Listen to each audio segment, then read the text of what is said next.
Hey guys, so this video is planned.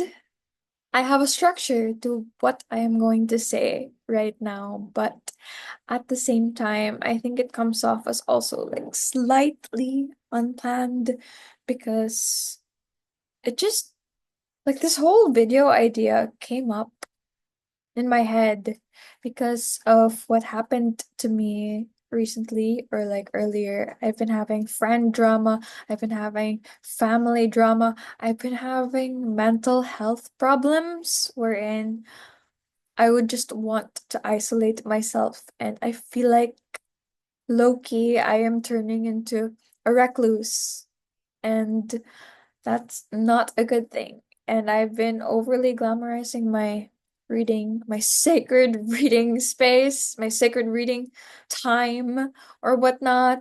But I'm not too alone. I have a balance between it. I'm just thinking that sometimes I think of wanting to go extreme, and that's just sad and terrible, and it's just not right anymore.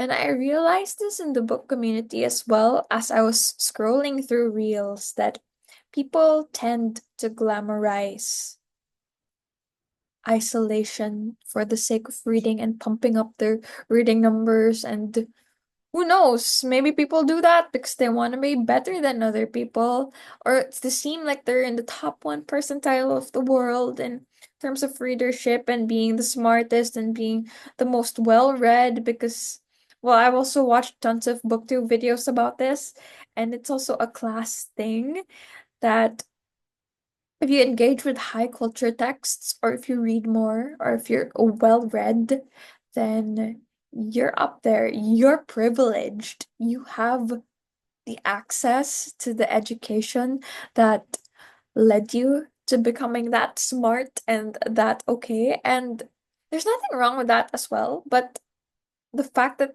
people are turning it into a competition and turning it into something that's not something to be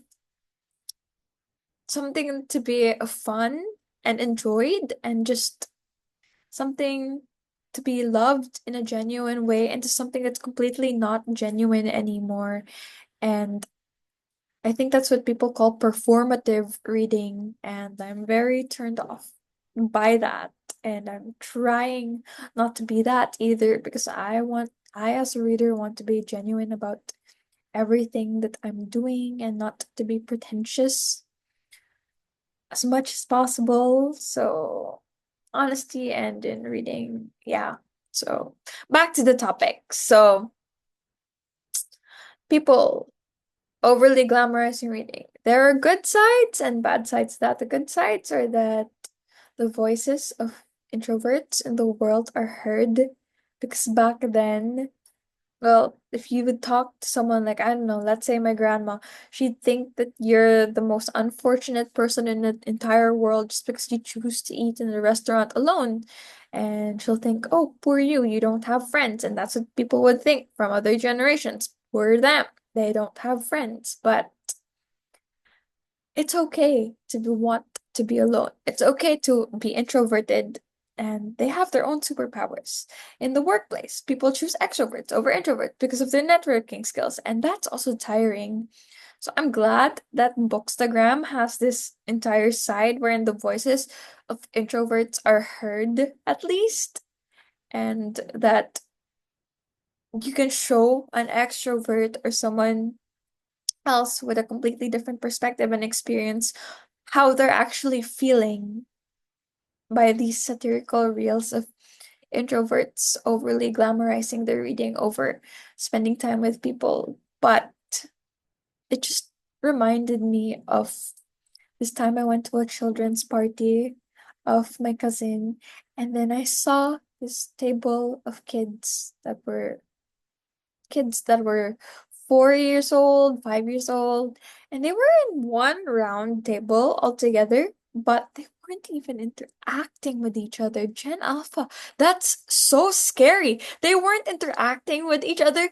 They were literally just in one table together, each person with an iPad of their own. doing their own thing. And that's how I'm like thinking right now. That's what's bringing me to think that okay, introversion is okay, but if it's done to an extreme, that's terrible and it's just very sad. And it will lead to more loneliness and sadness, and it will just spiral and become more and more terrible. And I hope that that doesn't reach to that extent. And I hope that people who glamorize reading to be alone, because I get that reading is a form of escapism. And I also found that solace with reading, especially when I was being bullied or when I was an outcast in my high school days. But like, okay, so there's this Japanese term called hikikomori, and hikikomori, correct me if I'm wrong, correct me in the comments, but hikikomori refers to people who are basically jobless or not even in school, not in education or training or anything, and they just choose to live alone and spend their day-to-day lives doing the same thing over and over again, reading, gaming, or just having like one hobby or two hobby, but it has nothing to do with work, nothing to do with actually engaging with the world, unless of course you need to get your basic needs. And I remember watching this documentary on YouTube. There was one hikikomori who lived with just a pet, and then there's another hikikomori that lived with just his or her or their mother. And they just didn't do anything. They just relied on the income of their parents and everything. And that's just really scary if people become like that. Like, it's just horrendous to think that someone could be so scared of the world because of bullying, because of how harsh, cruel, and mean that the world can be, to the extent of isolating to that extreme. And I think that this whole like, oh, wanting to read, live the fantasy life of being a reader, but alone is dangerous to the extent that people would lose their EQ, their emotional intelligence, and just their care and love for other people, and it would make them think of themselves more. And I kind of caught myself becoming more and more selfish for wanting to read and read and read. But yeah, that's the danger of it. But I think because of that, I came to a point of realization that even though people do that, even though content creators make those comforting satirical videos of introverts thriving with just them and their books, I think that content creators, if you're a content creator out there, I hope you agree with me on this, but I think content creators should make more videos of people actually engaging with the book community. Like, sure, there's an introvert community for books, but like maybe content creators can create more content about, I don't know, maybe gift recommendations for a bookish friend or reading with my bestie. I mean, people do that as well.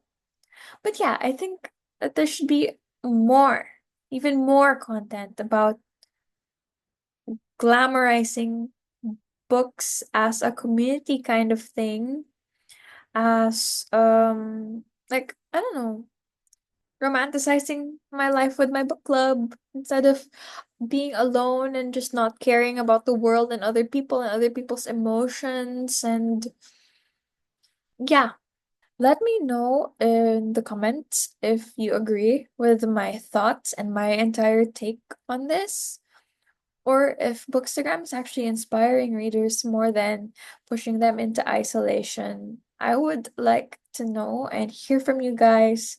Thank you for listening to this little bookish babble of mine, and see you in my next videos.